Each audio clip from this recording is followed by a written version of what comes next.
오늘 우리가 읽은 레위기 본문 레위기 14장 54절에서 57절의 마지막을 보면 피부와 옷과 집에 대한 규례를 이야기하면서 이렇게 얘기합니다. 이상은 악성 피부병에 관한 규례이다 라고 얘기하고 끝맺히고 있습니다. 근데 이 본문을 조금 히브리 원문에 답게 원문을 좀 거칠게 번역하면 이렇게 번역할 수 있습니다. 이상은 혹은 이것은 악성 피부병, 즉 차라하트, 피부병이 차라하트란 히브리어니까요. 차라하트에 관한 율법이다 라고 번역할 수 있습니다. 끝만 좀 다르죠. 악성 피부병에 대한 규례이다 혹은 악성 피부병에 관한 율법이다, 이렇게 끝만 좀 다르게 번역해 놓으면 어떤 느낌이 오냐면, 율법이라고 번역했을 땐 정말 강한 느낌이 옵니다. 실질적으로 이 규례라는 히브리어는 여러분이 잘 아시는 토라입니다. 율법이라는 단어인 것이죠. 즉 악성 피부병에 관한 성경 말씀이 단순히 규례나 혹은 조그만 규칙이 아니라 율법이라고 얘기하는 겁니다. 어떤 면에서는 강력하게 얘기하고 있는 거예요. 이건 꼭 지켜야 될 거야 라고 얘기한다고 볼 수 있습니다. 그런데 이 본문을 우리가 레위기 13장, 14장 쭉 읽어보시면 이해가 안 되는 것이 발생합니다. 그 중에 하나가 레위기 14장 34절의 사절을 보면, 레위기 14장 34절을 보면 특히 개역성경을 보면 이렇게 얘기하고 있습니다. 내가 내게 기업으로 준 가나안 땅에 너희가 이를 때에 너희 기업의 땅에서 얻은 집에 나병색점을 발생하게 하거든 이라고 기록되어 있어요. 나병색점이 발생하면 그 집이 문제가 있다고 얘기하는 겁니다. 그리고 또한 레위기 13장 47절에 의하면 옷에도 나병색점이 발생하면 이라고 되어 있어요. 좀 이상하지 않습니까? 옷과 집에 나병이 발생한다고 개역성경은 번역하고 있어요. 이 나병이라는 게 히브리어로 차라트, 동일하게 쓰였습니다. 그리고 이 나병이라는 것이 좀 거북하니까, 번역이 좀 이상하니까 새 번역은 어떻게 번역했냐면 악성 피부병을 곰팡이라고, 개역성경이 나병색점이라고 번역한 것을 곰팡이라고 번역하고 있습니다. 아마도 새 번역의 번역이 합당할 겁니다. 어떻게 옷에 나병이 생길 수 있겠습니까? 집에 어떻게 나병이 생길 수 있겠습니까? 그러니까 곰팡이입니다. 그런데 이 곰팡이라고 생각해 보면 마음이 무거워집니다. 왜? 현대 우리가 살고 있는 우리 집, 여러분의 집에도 아마 곰팡이는 조금씩 다 있지 않겠습니까? 욕실에 가보십시오. 그러면 깨끗한 데도 있겠지만 조금씩 곰팡이가 존재합니다. 그러니 언제나 곰팡이 제거제 선전이 TV에 항상 흘러나오지 않습니까? 집에 곰팡이가 이렇게 많은 겁니다. 그러면 곰팡이가 이렇게 있는 집이 부정하다는데, 그럼 우리가 살고 있는 집은 다 부정합니다. 그리고 우리는 항상 부정한 집에 사니까 우리 자신이 부정합니다. 레위기 13장 14장의 말대로 한다면 현대인의 삶, 현대의 가옥, 불편하고 현대의 가옥은 다 문제가 있습니다. 그리고 이런 부정한 집은 팔아야 된다고 할 수도 있고 아니면 그 집에서 떠나야 된다고 할 수 있습니다. 우리가 이렇게 떠날 수 있을까요? 성경 말씀대로 한다면 우리는 떠나야 되고 집을 비워주거나 집을 대대적으로 청소해야 됩니다. 감당할 수 없는 것이죠. 심지어 이것만 있겠습니까? 우리가 가끔 외식을 합니다. 우리가 가끔 놀러 가기도 합니다. 그런데 놀러 간 곳이나 외식한 곳의 화장실은 우리 집보다는 깨끗하지 않습니다. 그곳에는 저희 집보다 혹은 여러분들의 집보다 훨씬 더 곰팡이가 많죠. 즉 외식하기 위해서 나간 식당을 들 때마다 우리는 부정해지는 겁니다. 곤란하지 않습니까? 놀러 가기 위해서 어디 간 곳마다 부정해집니다. 수영장에 있는 곳은 더욱더 부정할 겁니다. 이 부정의 규례를 어떻게 봐야 될지 고민이 현대인에게 있습니다. 이것을 동남아로 시각을 딱 옮기잖아요. 그리고 동남아의 우기를 딱 생각해 보면 더 심각해집니다. 여러분들이 여행을 많이 보셨잖아요. 그리고 동남아에 가보신 분도 계실 겁니다. 우기 때 동남아는 정말 너무 많은 이끼와 너무 많은 곰팡이가 막 눈에 보입니다. 심지어 건물 외벽에도 이끼가 가득해갖고 건물이 완전히 썩은 것 같이 보입니다. 그 건물은 부정한 건물이 되는 겁니다. 곤란하지 않습니까? 레위기 13장, 14장을 적용하는 것은 정말 곤란합니다. 우리나라나 동남아시아만 이렇을까요? 그렇지 않습니다. 제가 이스라엘에 딱 한 번 가봤는데요. 이스라엘에 딱 가서 보니 이스라엘이 되게 건조했습니다. 그리고 욕실도 우리하고 달라서 우리는 물을 마음대로 쓸 수 있잖아요. 아무 곳에서나 욕실. 그런데 이스라엘 사람들은 욕실 안에서 물을 마음대로 쓸 수 없습니다. 한정된 공간에서 한정된 물만 쓸 수 있어요. 이것이 서양에서 많이 쓰는 건식 욕실입니다. 이스라엘도 그렇게 건식 욕실로 되어 있어요. 근데 이렇게 건식 욕실로 되어 있고 날씨도 건조한 이스라엘에서 곰팡이가 있습니다. 이 곰팡이가 나니 레위기 13장 14장대로 하면 이스라엘의 건물도 부정합니다. 대체 이걸 어떻게 봐야 할까요? 제가 이 본문을 읽으면서 내내 고민했습니다. 우리에게 이 본문은 어떤 의미로 다가올까 고민하다가 한 주석책에서 이렇게 얘기했습니다. 곰팡이의 특징이 있다고. 곰팡이의 특징이 뭐냐? 자각하지 못하는 데 생긴다. 인간이 보지 못하는 곳에서 생긴다. 이 말씀을 딱 읽는 순간 영적으로 보면 영적으로 우리의 마음속에 영적인 곰팡이가 생겨서 우리를 점령하는 것이 무엇인가 생각해 보게 되었습니다. 옷이나 집에 곰팡이가 생겨서 물건을 못 쓰게 하거나 집을 못 쓰게 할 수 있습니다. 근데 그 곰팡이 너무 작습니다. 처음에 생겼을 때 없애버리면 쉽게 없앨 수 있습니다. 그런데 그걸 방치하잖아요. 온 곳에 곰팡이가 쓸고 곰팡이가 온 곳에 쓴 것은 사용하지도 못하고 버려야만 합니다. 근데 신앙도 마찬가지 아닐까요? 영적인 곰팡이가 생길 수 있습니다. 그리고 그 영적인 곰팡이로 제가 뒤덮이면 어떤 면에서 쓸모없는 존재가 될 수도 있다는 거죠. 영적으로 너무나도 어려운 존재가 될 수도 있지 않을까라는 생각을 하게 되었습니다. 그러면서 영적인 존재로서 우리가 곰팡이가 쓸지 않게, 영적인 곰팡이가 쓸지 않게 하려면 어떻게 해야 될까 고민하게 되었습니다. 근데 그 고민의 시점에 오늘 우리가 좀 전에 읽었던 레위기 14장 34절을 보면 곰팡이가 언제 생기는지에 대한 얘기를 하고 있어요. 언제 생기냐면 하나님께서 뭐라고 얘기하냐면 곰팡이를 주의할 때는 이스라엘 사람이 가나안 땅에 들어가서 살 때입니다. 지금 이스라엘 사람들은 광야에 있어요. 그러니 텐트를 치고 돌아다니니 곰팡이가 쓸 일이 별로 없겠죠. 접었다 폈다 하실 테니까.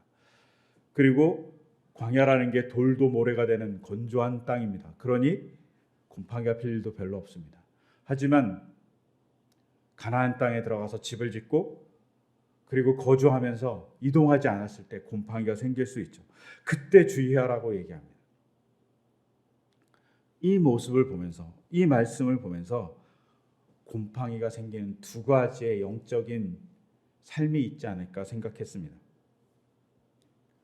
곰팡이가 생기는 두 가지의 삶은 가나안 땅에 들어갔을 때 생긴다는 것에서 착안할 수 있는데, 첫 번째는 뭐냐면 신앙의 우상화입니다. 두 번째는 신앙을 혼탁하게 하는 외부의 침공입니다. 대체 이게 무슨 말일까 생각이 되죠. 우선은 신앙의 우상화를 봤으면 합니다. 신앙의 우상화라는 게 뭡니까? 이스라엘 사람이 가나안 땅에 들어갔을 때 어떤 마음이었을까요? 하나님의 약속이 성취되는 놀라운 기쁨을 누렸을 겁니다.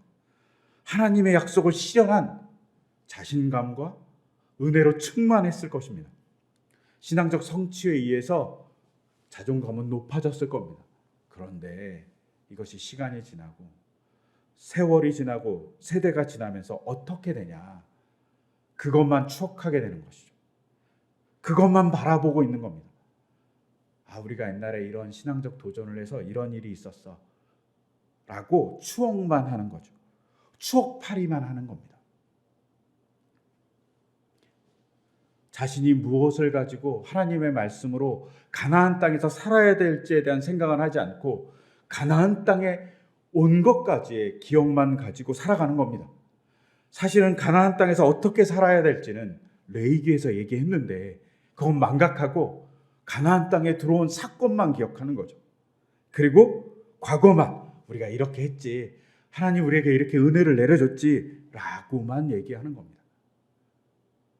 그리고 그 과거를 바라보는 그 과거가 신앙의 우상화가 될 수 있습니다.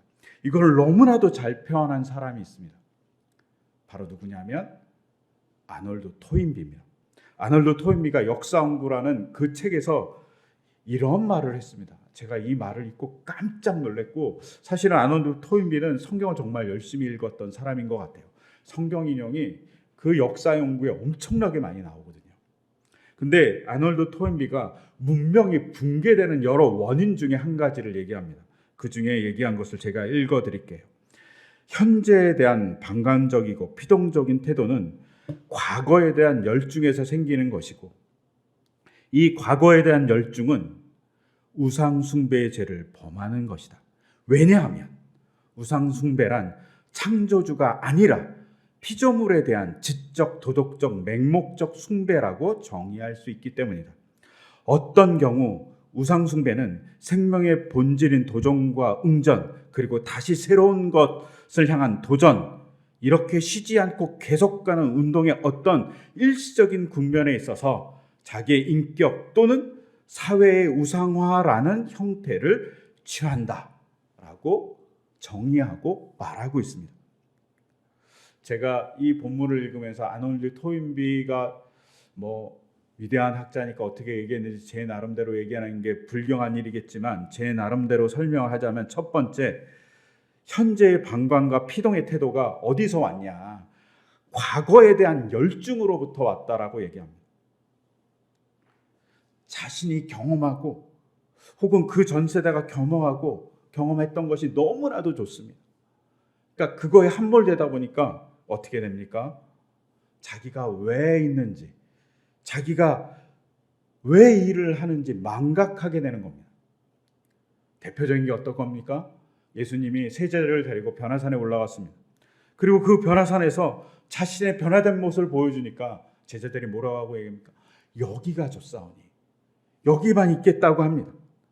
예수님이 제자들에게 자신의 변화된 모습을 보여준 이유는 자신이 십자가에 달리셔서 돌아가시고 3일 만에 부활하셔서 하나님의 역사와 약속을 이루고 인간을 구원하기 위해서 십자가를 지시는 그 사건이 꼭 이루어질 거고, 부활이 꼭 이루어질 것을 보여주기 위한, 그리고 믿음의 확고함을 보여주기 위한 하나의 행동이셨을 겁니다. 그런데 그 행동은 보지 않습니다.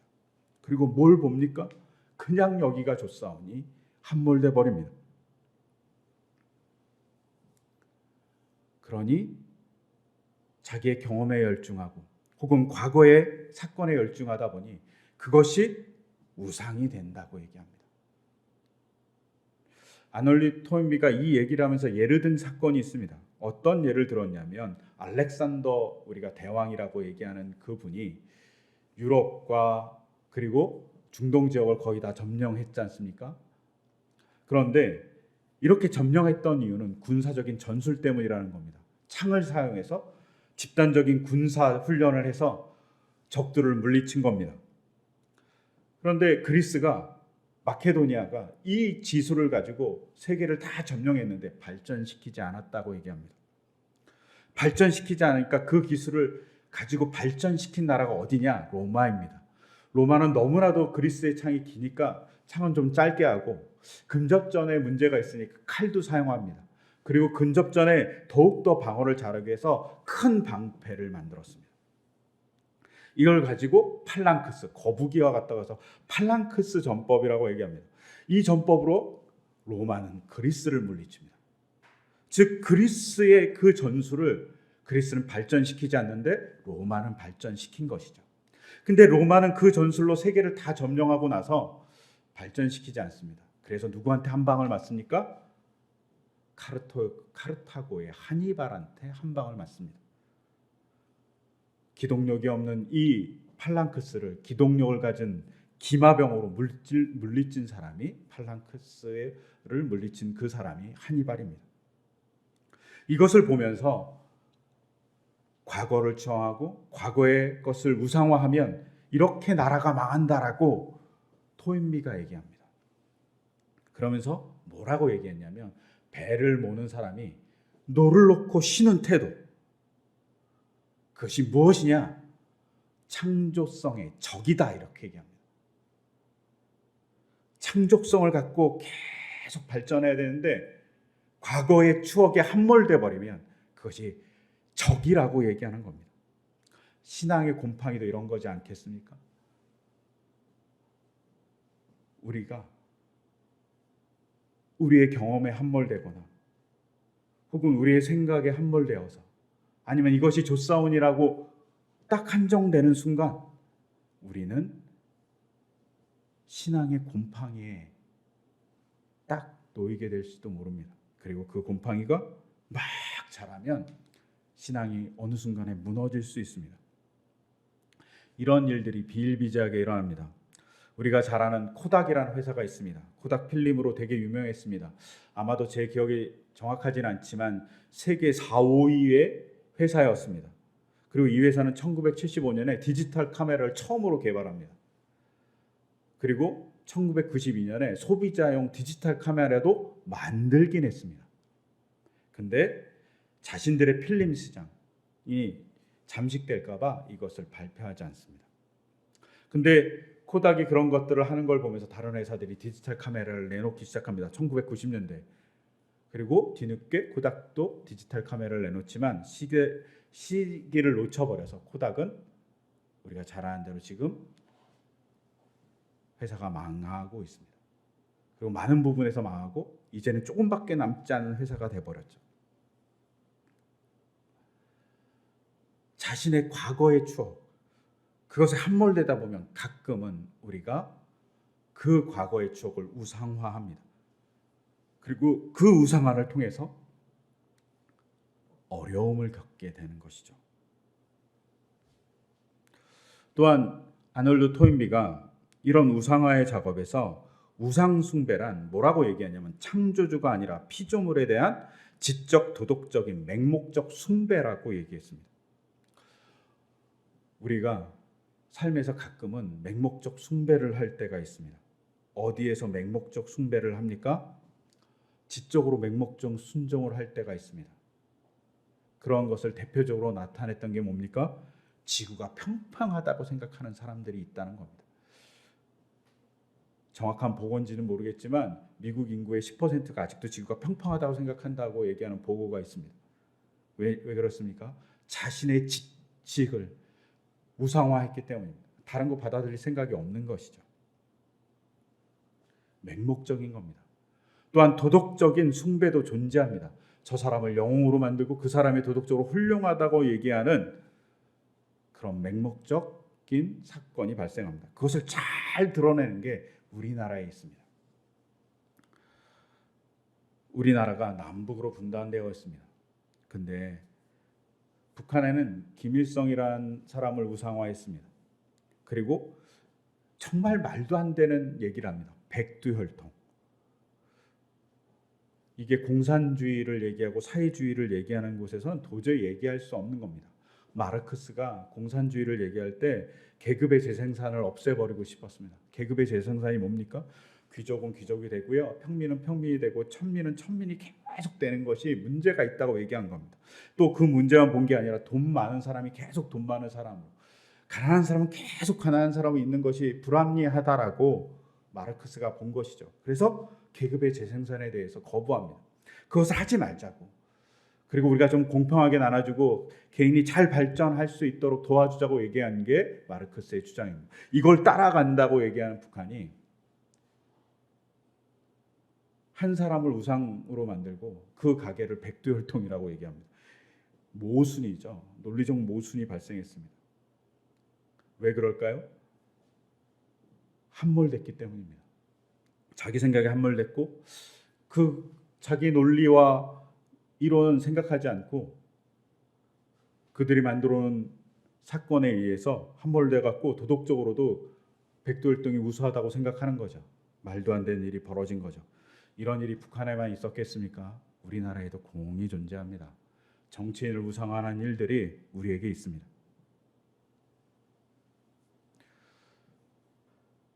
우리나라가 비슷하게 있지 않습니까? 이승만을 우상화하고 박정희를 우상화했던 우리의 모습이 있습니다. 그걸로 지금 나라가 어려운 부분도 존재합니다. 우리의 문제 잘 봐야 합니다. 그런데 이 우상화가 사회만 있습니까? 그렇지 않습니다. 그 외에도 존재합니다. 그래서 어떤 우상화가 발생할까요? 한국교회의 가장 큰 문제 중에 하나는 최근 들어서 원로 목사와 새로 부임한 목사의 싸움입니다. 왜 이렇게 싸울까요? 원로 목사를 우상화했기 때문입니다. 아니면 새로 부임한 목사를 우상화하기 때문입니다. 그러니까 서로 싸우죠. 그리고 그것을 보기 싫으니까 명성교회 같은 경우는 아들에게 세습을 해버렸습니다. 이것 또한 우상하죠. 또한 이렇게 얘기합니다. 성도들은 뭐라고 얘기하냐면 설교를 잘하니 괜찮다고. 목사는 설교로 먹고 사는 사람이 아니라 행동으로 먹고 살고 하나님의 말씀을 몸으로 실천하는 사람입니다. 목사는 설교만 하는 사람이 절대 아닙니다.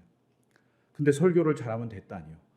설교가 무슨 우상입니까? 우리의 모습이 이렇습니다. 이런 곰팡이가 우리에게 있는 거죠. 영적인 곰팡이. 이것이 목사만의 문제겠습니까? 성도들도 자기의 경험이 우상화됩니다. 아니면 자기가 배웠던 것이 우상화되어서 어려움을 겪기도 합니다. 교육부 교육자들이 있습니다. 교육부 교육자들이 새로운 교회에 부임하게 되면 항상 듣는 얘기 중에 하나는 우리 교회는 이래요. 꼭 이거는 지켜야 돼라고 하는 얘기를 가끔 듣습니다. 우리 교회가 이런 것들의 전통이 있어요. 우수한 거예요. 그리고 교육자님은 잘 모르시겠지만 우리가 정말 열심히 해서 이렇게 만든 거예요 얘기하지만 사실 생각해보면 교육자가 된 대부분의 사람들은 자기의 출신 교회에서 더 열심히 행동했던 사람들입니다. 그들도 그렇게 교육부에서 열심히 일했을 겁니다. 그들의 이야기를 들어보고 교회의 이야기도 들어보고 이렇게 합해서 같이 나가면 좋은데 자기의 경험이 우상화되다 보니까 귀를 막아버리는 일들이 존재합니다. 우리의 우상화입니다. 이런 것들이 팽배해질 때 어려움이 발생합니다. 또한 경험의 우상화가 이렇게 교회에만 있을까요? 가정 안에도 있습니다. 놀이치료를 하는 사람들에게 이야기를 들은 적이 있습니다. 놀이치료를 하는데 부모님한테 아이하고 놀라고 얘기하는 거예요. 그러니까 뭘 놀까 하다가 부모님이 블록 쌓기를 하기로 한 겁니다. 그래서 블록을 갖고 와서 블록을 쌓은 거죠. 근데 아이는 블록을 안 쌓고 막 옆에다 던지고 마구잡이로 막 놓고 막 어지럽히는 겁니다. 그러자 부모가 아이를 데려놓고 블록 쌓기 이렇게 하는 게 아니야 그러면서 막 쌓는 모습을 보여주는 겁니다. 분명 부모는 아이에게 노는 법을 가르쳐주고 싶었을 겁니다. 저도 그랬으니까요. 그런데 이 모습을 보고 놀이치료를 하고 관계치료를 하시는 분이 부모에게 이렇게 얘기했습니다. 아이가 노는 것을 봐야죠. 아이가 블록을 해치고 땅에 깔고 그런 모습이 아이가 노는 거라고.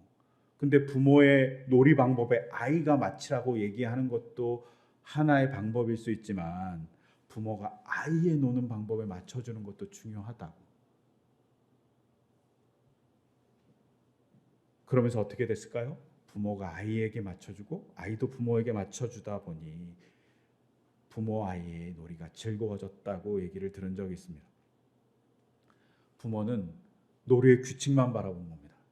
그런데 놀이의 진짜를 바라본 치료사는 놀이를 바라본 거죠. 아이가 어떻게 놀아야 되는지.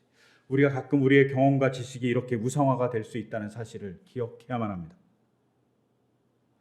여러분, 우리가 이런 기억을 가지고 우리 신앙을 봐야죠. 우리 신앙도 하나님의 말씀에 귀 기울여야 되는데 가끔은 우리의 경험이, 우리의 신학이 혹은 우리가 알고 있는 조금의 지식이 하나님의 말씀보다 앞서고 하나님의 말씀보다 앞서갖고 그것을 잣대가 되어갖고 좌지우지하게 됩니다. 이게 바로 우상화입니다. 내부적인 우상화죠. 그렇다면 두 번째 봐야 될 것의 우상화, 혹은 가나안 땅에 들어가서 너희들이 곰팡이를 주의하라고 얘기한 두 번째 이유는 외부적인 적이 있다는 겁니다. 외부적인 적이 존재합니다. 이스라엘 사람들이 하나님을 믿고 하나님을 따라가는 민족으로 부름받았고 말씀을 받았습니다. 그런데 외부적인 신앙, 외부적인 이방 종교에서 계속 유혹이 들어옵니다. 이스라엘 사람들이 유혹을 받은 것 중에 가장 큰 것이 무엇일까요? 가장 큰 것이 풍요입니다. 이스라엘 사람들이 풍요롭기를 원해요. 근데 이방 사람들이 풍요의 신을 믿는 거죠. 그러니까 거기를 막 쫓아가는 겁니다. 물질적 풍요를 탐닉하기 시작하는 겁니다.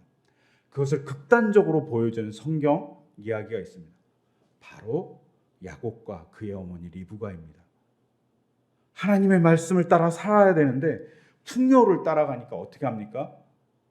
자기 남편에게 거짓말하고 자기 아버지에게 거짓말을 합니다.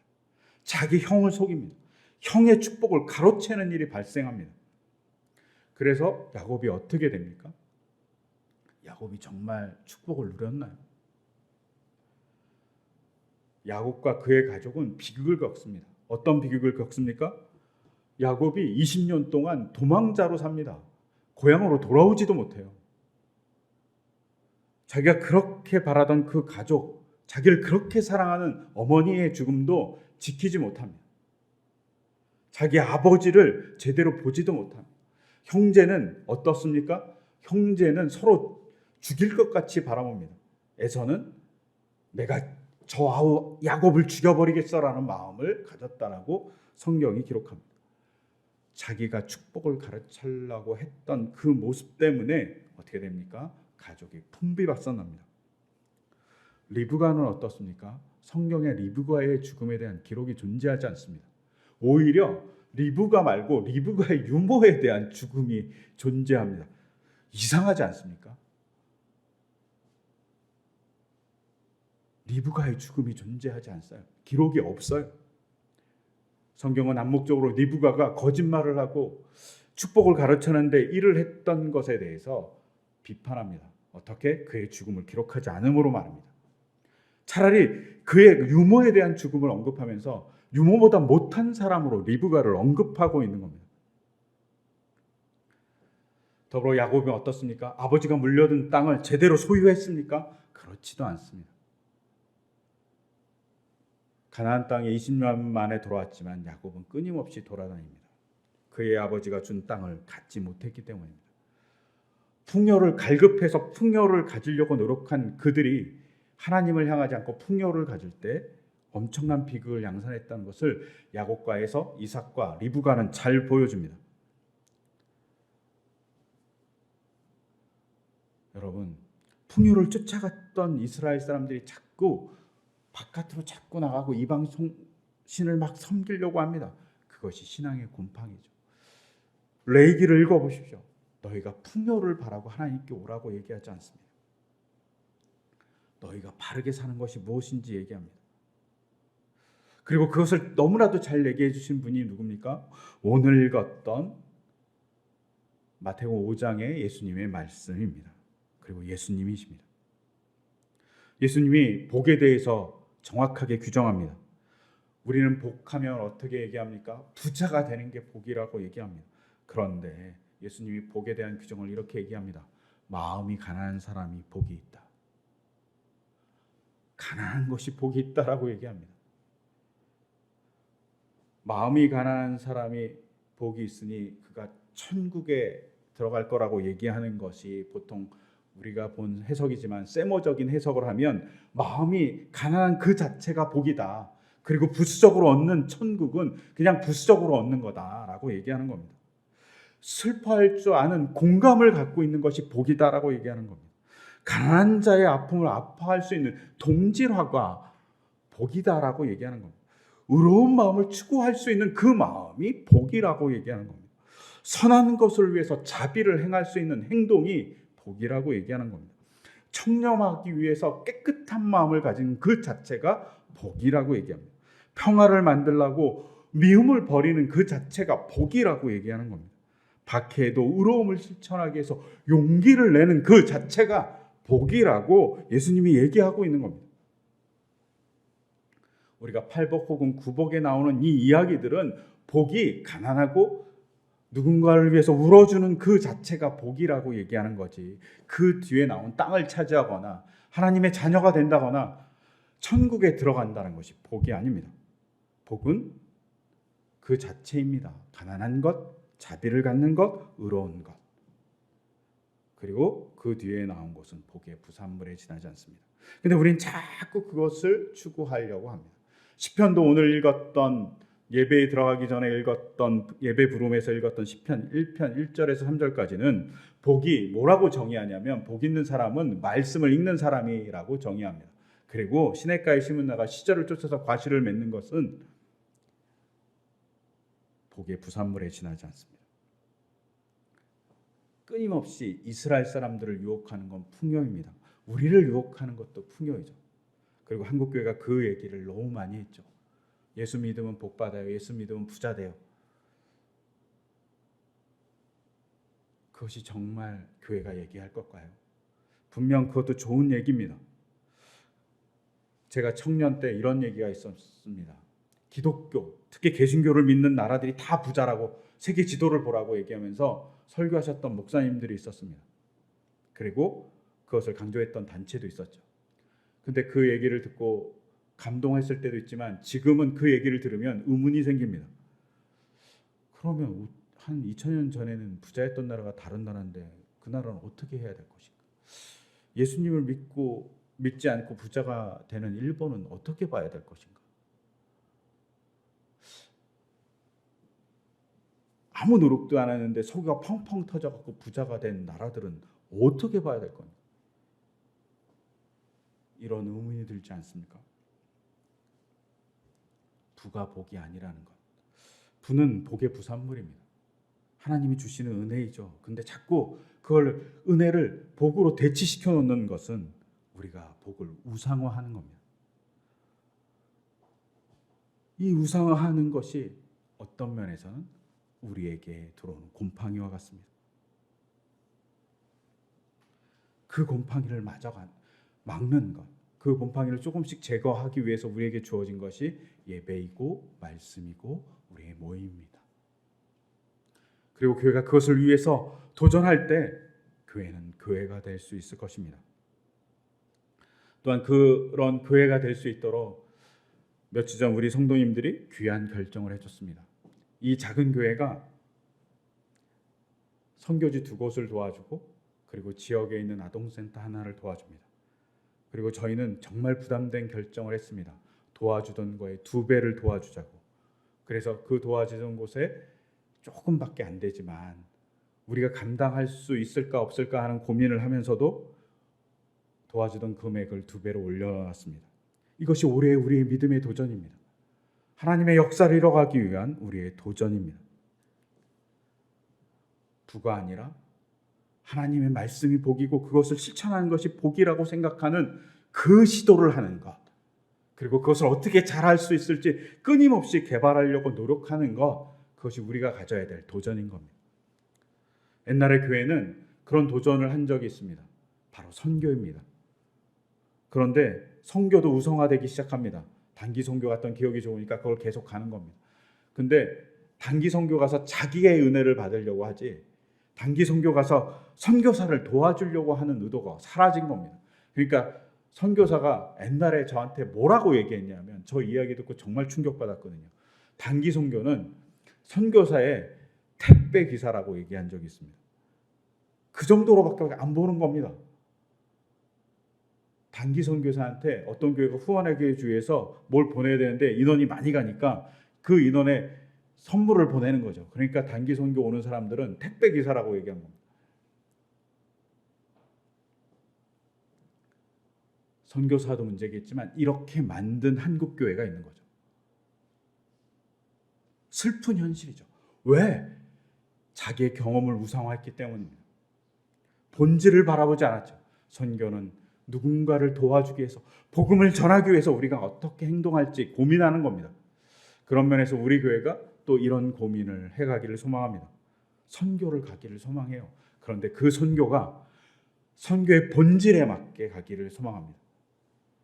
누군가를 변화시키기 위해서 노력하는 계획을 가지고 우리의 헌신을 보여주고 그 헌신 때문에 그들이 예수님의 사랑을 만날 수 있는 그런 선교를 가기를 소망합니다. 그냥 가는 게 아니라 그것을 통해서 하나님의 역사를 만들어 가기를 소망합니다. 그리고 그 역사를 고백하고 더 발전시켜서 하나님의 역사를 만들어가는 우리가 되기를 소망합니다. 이럴 때 영적인 곰팡이가 우리에게 쓸지 않습니다. 여러분, 가나안 땅에 들어가서 영적인 곰팡이가 생긴다고 얘기했습니다. 과거의 경험을 절대로 우상화하지 말라고 얘기하는 겁니다. 하나님의 말씀을 실천한 것에 몰두하라고 얘기하는 겁니다. 또한 이스라엘 사람들이 들어간 가나안 땅의 풍습인 풍요의 신을 따라가지 말라고 얘기하는 거죠. 하나님의 말씀에 따라 더불어 살아가는 세상을 잘 만들라고 얘기하는 겁니다. 그것에 집중할 때 하나님의 역사가 있을 거라고, 하나님을 만날 거라고 얘기합니다. 그리고 그것을 위해서 염려하지 말고 모든 일을 기도와 간구로 하고 여러분이 바라는 것을 감사한 마음을 하나님께 아뢰을 때 하나님의 놀라운 역사가 일어날 거라고 오늘 읽었던 빌립보서가 얘기합니다. 우리가 그런 도전을 하기를 소망합니다. 그럴 때 하나님의 역사가 바로 우리의 자리에 있을 겁니다. 또한 우리의 삶의 자리가 하나님의 은혜로 충만해진 자리가 될 겁니다. 신앙의 영적인 곰팡이가 우리를 침투하지 못할 겁니다. 우리가 그런 교회, 우리의 삶의 자리를 만들기를 소망합니다. 그러기 위해서 분명 우리는 신앙의 경험을 우상하지 말아야 되고 외부적인 시각으로 풍요가 신이 되는 그 모습을 버려야만 합니다. 그리고 하나님의 말씀을 실천하기 위해서 도전해가는 우리의 교회와 삶이 되기를 간절히 소망합니다. 이것을 위해서 이 시간 제가 기도드리겠습니다. 하나님, 우리가 영적인 곰팡이에 침해당하기를 원하지 않습니다. 그리고 하나님의 말씀은 너희가 영적인 곰팡이에 침해당할 수 있다고 경고합니다. 그리고 그 경고 중 하나가 우리의 자만이고 우리의 신앙을 우상화하는 것입니다. 신앙의 경험을 우상화하지 않게 하시고 또한 외부의 시각에서 다가오고 있는 우리만 잘 살고 우리만 부하고 우리만 즐겁자고 얘기하는 그 우상화를, 그것을 높이는 것을 우리가 버릴 수 있도록 주께서 도와주시옵소서. 그리고 주님의 말씀을 실천해서 더불어 잘 살아가는, 주님의 말씀을 실천하는 우리 공동체 될 수 있도록 인도하여 주시옵소서. 이 모든 것 주 예수 그리스도 이름으로 기도드립니다. 아멘.